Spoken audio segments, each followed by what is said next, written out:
ሰላም ጤና ይስጥልን። እንዴት ቆያችሁ የኛ ውድ ተከታታዮቻችን? ዛሬ በአንድ ርዕሰ ጉዳይ ብቻ ሳይሆን በኦሮሚያ፣ በአማራ እንዲሁም በትግራይ በሳምንት ውስጥ የተከሰቱ አንዳንድ ጉዳዮችን ለማየት ወደናል። በዚህ ሳምንት ቀናችንን ጠብቀን እንግዲህ ብቅ ብለናል። እኔና ሰይድ አሊ። ሰይድ እንዴት ነህ? እንዴት ቆየሽ? ደህና ነሽ? ይመስገናለን። እና በኦሮሚያ ክልል ከትላንትና ጀምሮ በሶሻል ሚዲያ ሲዘዋወሩ የቆዩ አንድ አጀንዳ አለ። ይሄ አጀንዳ ምንድን ነው እሱ ብለን ስናይ ከዚህ ቀደም የኦነግ ታጣቂ የነበረ አመራር ነው ጃል ሃጫሉ የሚባል ለመንግስት እጅ እንደሰጠና ከቆይታ በኋላ በትናንትናው ዕለት እንደተገደለ የሚወጡ ዜናዎች ተመልክተናል። እዚህ ላይ በዚህ ጉዳይ የተለያዩ አክቲቪስቶች፣ ፖለቲከኞች የራሳቸውን በሚፈልጉት መልክ ፍሬም አድርገው የተለያየ ግብአት እንዲጠቀሙበት ለተለያየ ግብአት እያዋሉት ይገኛሉ። እሱን እንዳስሳለን። በአማራ ክልል በ5 ቀን ውስጥ በጣም ሰራዊቱ የወሰደው እርምጃ አለ። ወደ 230 የፋኖ ታጣቂዎች እንደሞቱ እየተነገረ ይገኛል። እንዲሁም በትግራይ ክልል ሁማን ያወጣው መግለጫ አለ። ህወሓት በራሱ እያደረገ ያለው እንቅስቃሴ አለ። እነኚህን የመሳሰሉ ጉዳዮች አጠር አድርገን የራሳችንን ምልከታ የምናቀርብበት ክፍለ ጊዜ ነው። እንግዲህ ተከታተሉን። የኛ እይታ ፕሮግራም ተከታታዮች እንዴት ቆያችሁ? ፕሮግራሞቻችንን በየጊዜው በዚህ መልኩ እናስቀጥላለን። ዛሬ ደግሞ ከኦሮሚያ ክልል ስንጀምር ጃል ሃጫሉ ታዳጊ ወጣት ነው። ብዙም ገፋ ያላለ እና በጣም ወጣት መሆኑን ከፎቶው እንዲሁም ደግሞ ከዚህ በፊትም መልካም ስነ ምግባር የነበረ አይነት ወጣት እንደሆነ ብዙ መረጃዎች ይወጣሉ። በሱ ዙሪያ የሚሰራጩ መረጃዎች ማለት ነው። ቢሆንም ግን ወደ ኦነግ መንግስት ሸኔ የሚለው ውስጥ ገብቶ የነበረ ወጣት ነው። ወደ አመራርም ደረጃ ደርሶ ነበር። ከዛ በኋላ ጥሪ ተደርጎ ወደ ሰላም መቀላቀል ችሎ ነበር። ሰሞኑ ደግሞ ምክንያቱ ባልታወቀ መልኩ በአንድ ጸጥታ አካል እርምጃ እንደተወሰደበት መረጃዎች እየወጡ ይገኛሉ። ከሁሉ በላይ ግን እንደዚህ አይነት መረጃዎችን በዚህን ጊዜ ለማሰራጨት እንዲሁም ደግሞ እንደዚህ አይነት እርምጃዎች መወሰዳቸው ለምን ጥቅም ለማዋል ነው? እንደዚህ አይነት አጀንዳዎቹን የሚያሰራጩ አካላት መጀመሪያውኑ ማየት ችለናል። በብዛት ደግሞ ያገኙትን በሙሉ ለፕሮፓጋንዳ ጥቅም የሚጠቀሙ ጸረ ሰላም ኃይሎች ናቸው በብዛት ማለት ነው። እና ይሄ ነገር እርምጃውን የወሰደ የጸጥታ አባልም በቁጥጥር ስር ሆኗል። መንግስት ሁሉም ነገር በቁጥጥር ስር አድርጎ ምርመራ ተጀምሯል። አስፈላጊው እርምጃ ይወሰድበታል። የህግ የበላይነት እየተረጋገጠ ይሄዳል ብለን ተስፋ እናደርጋለን። ከሁሉ በላይ ግን አይተሽ ከሆነ የኦነግ ታጣቂ አባላት ወደ ሰላም እንዳይመጡ ብዙዎቹ እየሰሩበት ይገኛሉ በዚህን ጊዜ ማለት ነው። እኛም ይህንን ርዕሰ ጉዳይ እንደ ርዕሰ ጉዳይ ልናቀርብ የፈለግንበት እና የውይይታችን አካል ልናደርግ የፈለግነው የግለሰቡ ሞት እንደሌላ ሰው ለመዘገብ ፈልገን ሳይሆን ሶሻል ሚዲያ ላይ በምን መልኩ ነው እየተሰራጨ ያለው የሚለውን ነገር ለመዳሰስ ወደን ነው። ይሄ ግለሰብ እንግዲህ ነፍሱን በገነት ያኖረው። የሰው ህይወት መጥፋት በጣም የሚያሳዝን ነው። ግን ምንድነው እሱ ይሄ ሰው ወደ ሰላም ከመጣ በኋላ ነው ሞተ ተብሎ እየተነገረ ያለው። ወደ ሰላም የመጣን ግለሰብ ለምን ሞተ እያልን ሳይሆን እንዴት ሞተ እያልን ሳይሆን ይሄ ሞት በምን መልኩ ተዘገበ እያልን ነው። እኛ ነገ አገራችን ሰላም እንድትሆን እንፈልጋለን። አሁን በጫካ ያሉት ታጣቂዎች አሁን ቅድም እንዳነሳ ነው በአማራ ክልል በአንድ ሳምንት ውስጥ ይሄ ሁሉ ወጣት ረግፏል። በማይሆን ጦርነት ውስጥ ህይወታቸው እያለፈ ይገኛል። ይሄ ሁሉ ቀርቶ ወደ ሰላማዊ ህይወት መጥተው የሚያርሰው እርሻውን የሚያስተምረው ማስተማሩን የመንግስት ሰራተኛውን በመንግስት ሰራተኛ በተሰማራበት ሁሉም በየሙያውና በአቅሙ እንዲኖር ነው የኛ ምኞት። እንግዲህ የዚህ ግለሰብ ሞት ደግሞ ይሄ እንዳይሆን ነው እየተዘገበ ያለው። ለምሳሌ ስናነሳ የነጃዋር መሐመድን ፔጆች በየደቂቃው ነው እያሰራጨ ያለው። በመልኩ ነው ፍሬም እያደረጉ ያሉት። ሌሎቹም እሱም ብቻ እንደ ምሳሌ ያነሳ ነው እንጂ ሌሎቹም በርካቶች አሉ። ይሄ ግለሰብ ወደ ሰላም ስለመጣን የተገደለው መንግስት በአፉ ነው እንጂ ይምጡ የሚለው ከመጡም በኋላ አይንከባከባቸው እየገደላቸው ነው የሚል ይዘት ሌላውም ሰው እንዳይመጣ ሞት ከሆነ እዛም ልሙት አይነት እሳቤ እንዲኖረው መንግስት ደግሞ ኃላፊነት እንደማይሰማው አይነት ነገር ነው ተደርጎ እየተሰራጨ ያለው። ግን እውነት በዛ ልክ ነው ወይ? አሁን ብንመለከት ኦሮሚያ ክልል እኮ ወደ ሰላም የመጡት ወደ ማሰልጠኛ ገብተው የተለያየ የስነ ልቦና እንትን ተደርጎላቸው በየመንግስት ቢሮ የስራ ዘርፍ ተሰጥቷቸው ስልጣንም ስልጣን የተካፈሉት አሉ። ሌሎቹም መቋቋሚያ ተሰጣቸው የራሳቸውን ስራና የራሳቸውን ህይወትን እንዲኖሩ የተደረጉበት ሁኔታ አለ። እንደዚህ አይነት ነገር ደግሞ እውነትም የጸጥታ አካል ከሆነ የገደለው አሁን እኮ ያለንበት ሁኔታ በነገር ላይ ጽድት ብሎ የጸዳ አይደለም። ልቡ እዛ ያለ አለ የመንግስት ቢሮ ውስጥ ነው። የነጃዋርንም ተልኮ ተቀብሎ የሚሰራ ከጠላት ጋር የሚሰራ እዚህ ቁጭ ብሎ እኮ ለነጃዋርን ዊሽ የሚያደርግና መረጃ የሚያቀብል አለ። ጸርቶ የጸዳ ሁኔታ ውስጥ ላይኖር ይችላል። ሶ ይሄንን ኢሜጅ እንዲፈጠር ሌላውም እየገባ ስለሆነ እንዳይገባ አሁን ባለ ሁኔታ በጣም በርካታ የመንግስት ሸኔ ብሎ የሚጠራቸው ታጣቂ ኃይሎችም እየገቡ ነው። አማራ ክልል በጣም እርምጃ እየተወሰደባቸው ነው። ሌሎቹም ጽምዶ የሚባለውን አወቃቀርና እንትን አንቀበልም ያሉት ወደ ሰላም እየመጡ ነው። እና ኢትዮጵያ ሰላም ልትሆን ትችላለች የሚለውን ስጋት ለመገደብ ደግሞ በዚህ ሌላ የመበጥበጥና ሰላም እንዳይሆን የማድረግ ሌላ የሙከራ አካላቸውም ጭምር ነው የሚሆነው። ምክንያቱም በጣም ስታራግበው በጣም በዚህ መልኩ ፍሬም ስታደርገው ደጋግመ ሰው ውስጥ እንዲሰርጽ ደግሞ ስታሰራጨው ምንን ነው የሚያሳየው? ይሄ ራሳቸው የገዳዮቹ አካል እና በዚህ መልኩ እንዲሆንላቸው አንዱ አጀንዳ እንዲሆን እንዲራገብ የተፈለገ አይነትም ጭምር ነው። ያ ሌላም ደግሞ አይተሽ ከሆነ የኦነግ አባላት በጫካ በመቅረት ከሞት መትረፍ ይችላሉ ወይ? የኦሮሞ ህዝብስ በዚህ ሁኔታ ሰላም ያገኛል ወይ ነው ጥያቄው። አንድ የመንግስት መዋቅር ውስጥ ያለው ከውጭ ከጫካ የገባ አይደለም። የመንግስት አባል እኮ የመከላከያ አባል ነበር። ባለፈው አንድ ጀነራል እኮ ተገሏል ወለጋ ውስጥ። በጥቆማ ሜቢ ደግሞ ከሱ ጋር የነበረ ለጠላት ተልኮ ምቹ ሁኔታ ፈጥሮ ሊሆን ይችላል። ግን መንግስት የሚዘረጋ እኮ ሲስቴም ነው፣ ሰው የማይሞትበት እንዲሁም ደግሞ የመሰረተ ልማት የማይበላሽበት የማይወድምበትን ሲስቴም ነው። ይህ ሲስቴም ደግሞ በሂደት ነው እየተገነባ የሚሄደው። የኦነግ አባል ወደ ሰላም ሲመጣ በሁሉ አልጋ ይሆንለታል ማለት አይደለም።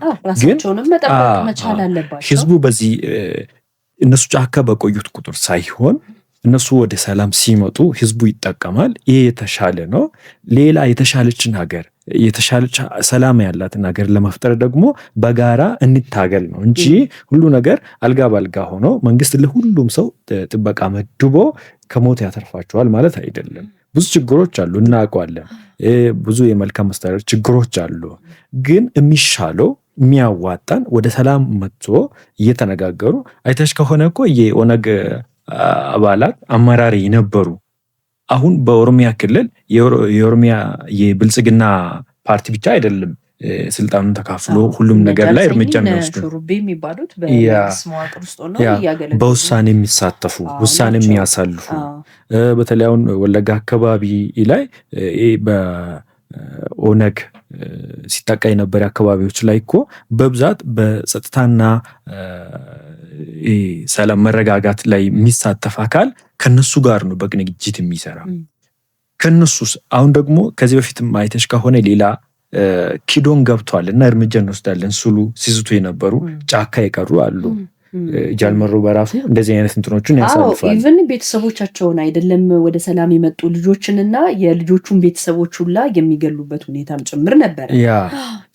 ይሄን ስናገናኘው አንድ ክዶ የገባ አካል እንደሚገደል፣ ሌሎቹ ደግሞ ክዶ እንዳይገቡ እነ ጃልመሮ እንደዚህ አይነት እርምጃን ይወስዳሉ። መንገድ አጋጣሚ ባገኙ ቁጥር ማለት ነው። መከላከያ ላይ ለመውሰድ እንደሚሞክሩት ሁላ እነሱ ላይም የእነሱ አባልም የነበረ ሰው ላይም ይወስዳሉ። ልክ እንደ ጠላት ስለሚቆጥሩ ምስጢራችንን አባክኗል፣ ምስጢራችንን አውጥቷል ስለሚሉ ማለት ነው። በሌላ በኩል ደግሞ ሀገራችን እስካሁን ከእርስ በርስ ጦርነት አልተላቀቀችም። ህዋቶች በጣም እየዛቱ ነው ያሉት። በዚህን ጊዜ ደግሞ ማን ተቀባይነት አለው? ማን ነው በህዝብ አይን ውስጥ ያለው? ማንም ቢገል ነው በዛ ክልል አመፅ መቀስቀስ የምንችለው? ማንን ብንጎዳ ነው የማህበራዊ ሚዲያ አንቂዎቹን ወደ ራሳችን ማምጣት የምንችለው ብሎ ነው እየሰሩ ያሉት። እና እንደዚህ አይነት ሞት ሲነገር ብዙ መደናገጥ የለብንም። ምክንያቱም ከእርስ በርስ ጦርነት ስላልተላቀቅን ማለት ነው። ሁሉም ነገር በመረጋጋት በሰከነ መንፈስ ነው ማየት ያለብን። ሰላም የሚፈልጉ አካል አለ። ለዛም ሰላም ቀጣይነት ያለው ሰላም እንዲመጣ ደግሞ እየታገሉ ያሉ አሉ። ነጃል ሰኝ ነጃል ሹሩቤ እየሰሩበት ነው ያሉ እና ከነዚህ በጣም ወስኖ ለሰላም ለህዝብ ጥሪ ታምኖ የገቡት አካላት ላይ እርምጃ አጋጣሚ በተገኘ ቁጥር ይሞከራል። ከተገኘም ይወስዳሉ እርምጃ። ይሄ ችግር ሲመጣ እንደዚህ አይነት የሚያስደነግጥ አይነት የሞት ዜና ሲሰማን ብዙ መደናገጥ የለብንም። ምክንያቱም ዘላቂ ሰላምና አስተማማኝ ሰላም እስኪመጣ ድረስ እንደዚህ አይነት ነገሮች ውጣ ውረዶች ሊያጋጥሙን ይችላሉ። ሌላ ደግሞ የመንግስት ታማኝነትን ለማውረድ ነው ይህም ፕሮፓጋንዳ ሊጠቀሙ የፈለጉት እነ ጃዋር መሐመድ ማለት ነው። ምክንያቱም እንዳይገቡ ሲከላከሉ ነበር። እምብ ብሎ ነው የገቡት። ይሄው አትግቡ ገብታችሁም ትገደላላችሁ ስሉ ነበር ከዚህ በፊትም ማለት ነው። አይተ ከሆነ እኔ በጣም በቃ የሚደክምህና ልብን በጣም የሚያሳዝነው ነገር ለሚፈጠሩት ነገሮች በሙሉ ጣቱን ወደ መንግስት መቀሰር ማለት ይሄ መንግስት ለምን ስሙ ተነሳ እያልን አይደለም። መነሳት ያለበት ቦታ ላይ ይነሳል። ግን እነኚህ ሰዎች ሰላም ፈልገው ነው ወይ? አንዳንዴ እኮ እኔ ሳጠፋ እኔን ካልተናገርከኝ አንተን ብቻ የምናገር ከሆነ ምንድን ነው እሱ ፖይንቱ? ለምሳሌ ይሄ እንግዲህ ታጣቂ በየጫካው ያለው ታጣቂ ይወጣል፣ ህዝብ ይገላል፣ ይወጣል፣ ቤተክርስቲያን ያቃጥላል፣ ይወጣል፣ መስጊድን ያቃጥላል። የሆነ ጊዜ የሃይማኖት ለማስመሰል ይሞክራሉ። የሆነ ጊዜ አንድ ላይ ጨፍጭፈው ይሄዳሉ፣ ያግታሉ፣ መኪና አንድ ላይ ያቃጥላሉ። እነኚህ ሰዎች እነኚህ አካላቶች አሁን እነኚህ ፖለቲከኞች አውግዘው ያውቃሉ ወይ? አንድ ቀን ሰምተን አናውቅም። እውነት ለመናገር ያ ማለት ደግ አድርጋችሁ በርቱ አይነት ነገር። አንድ ቀን እኮ በመግለጫ አንድ ቀን ተሳስተ ይሄ አግባብ አይደለም፣ ሊወገዝ ይገባል፣ የሰው ንጹሐን ህይወት መቀጠፍ የለበትም። ስለዚህ ታጣቂ አስቦ አይደለም። ይሄ ልጅ ታጣቂ ነው፣ በጫካ ውስጥም የነበረ ነው፣ ሰላምን መርጦ ወደ ሰላም የመጣ ነው። ይሄ ልጅ አጀንዳ የሆነው ሌላው ታጣቂ እንዳይገባ ስለተፈለገ ነው እንደዚህ ያደረጉት። ግን ሪሊ ኢትዮጵያ ሰላም እንዲሆን ኦሮሚያ ውስጥ የኦሮሚያ እናቶች የገበሬ አባቶች በሰላም ወጥተው እንዲገቡ ያረሱትን እንዳይዘረፉ ከተፈለገ ለምንድን ነው አንድ አካል ላይ ብቻ መግለጫ የሚያወጡት? ሁሉ ጊዜ ፍሬም የሚያደርጉት በዛ መልኩ ብቻ ለምን ይሆናል? እናንተ ማድቡ፣ ወደ ሰላም ኑ፣ ተነጋገሩ፣ ችግር ይፈታ፣ ጥያቄያችሁ ምንድን ነው ብለው አያውቁም። አንድ ቀን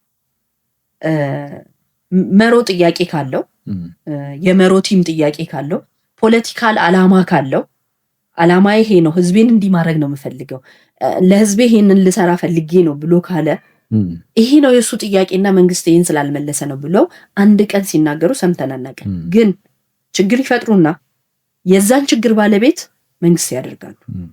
ሁል ጊዜ ህዝብ እረፍት እንዳያገኝ፣ ቶታሊ ሰላም እንዳይሆን በሆነ መልኩ ይጥራሉ። ለሃይማኖት ፍሬም ያደርጋሉ። ይጣራል። ሃይማኖት ለሃይማኖት አልጋጭ ብሎ ተስፋ ሲቆርጡ ደግሞ ወደ ሌላ ይሞከራል። ያም ይሞከራል። ያም በዛም ተስፋ ሲቆርጡ ወደ ሌላ ይሞከራል።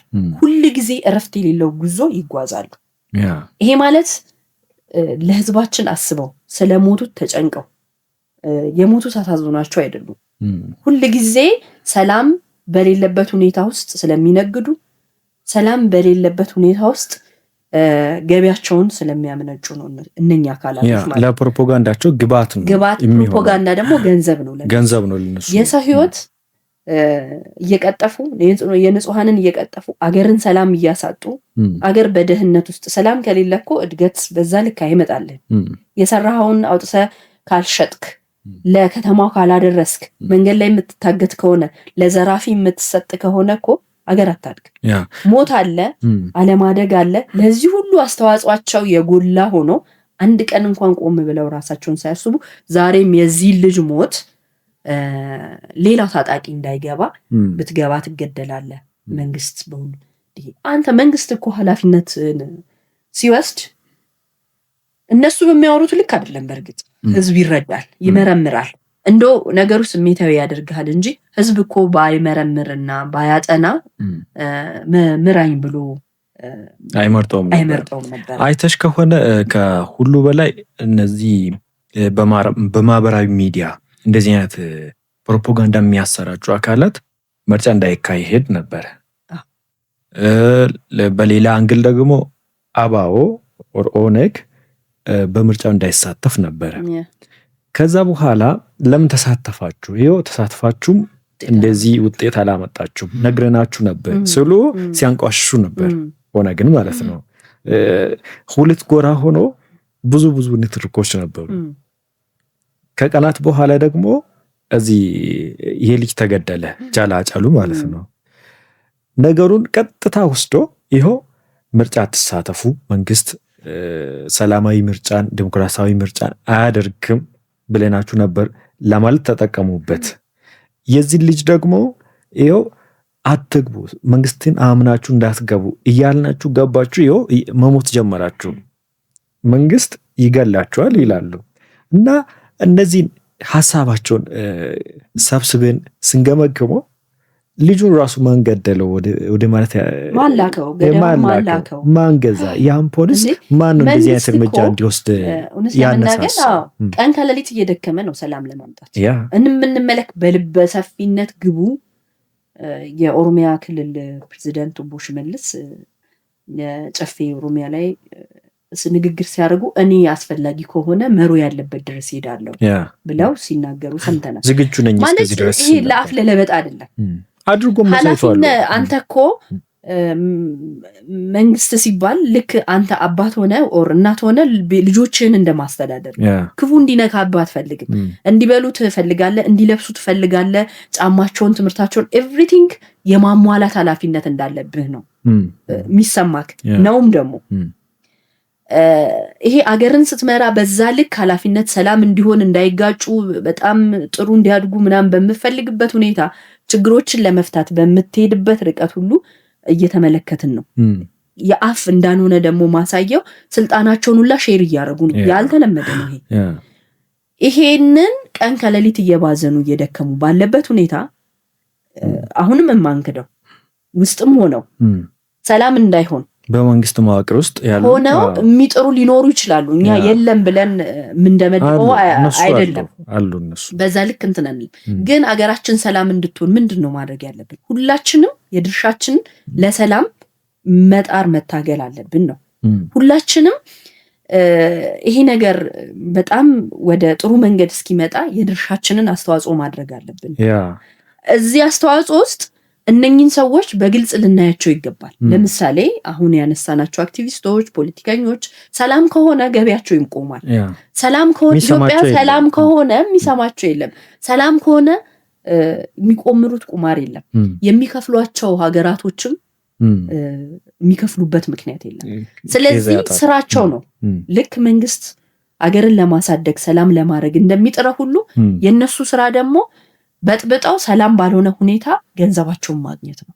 ህሊና ቢስነት ነው። በጣም የንጹሃን ደም ላይ መቆመር ነው።